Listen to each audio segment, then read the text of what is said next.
Identifying raw gemstones involves several steps to determine their type, quality, and authenticity. Here is a simplified 5-step process. Number 1. Examine the color and clarity.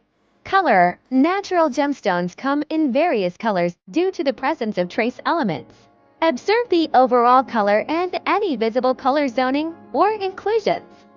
Clarity. Look for clarity and transparency. Raw gemstones may have inclusions or natural imperfections that are distinct to each type. 2. Check the shape and size. Shape. Raw gemstones usually retain a more natural or rough shape compared to cut gemstones. Note if it has smooth faces, edges, or sharp angles, which can hint at its origin. Size. The size can give clues, as some gemstones, like diamonds or emeralds, tend to form in certain sizes. Number 3. Assess the hardness mass scale. Perform a scratch test using objects with known hardness.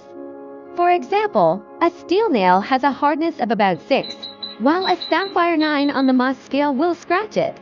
This helps narrow down the gemstone type. 4. Use a magnifying lens to inspect for inclusions.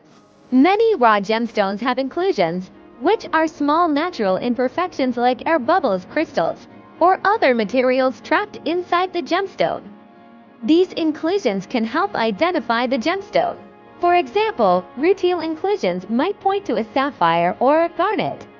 5. Perform a specific gravity test. Density test. Use a balanced scale and a graduated cylinder to measure the gemstone's specific gravity SG. Each type of gemstone has a typical SG, which can help with identification. For example, ruby has an SG of about 4.0, while quartz has an SG of around 2.65. These steps, combined with knowledge of common gemstones, should help you identify raw gemstones with a reasonable level of accuracy.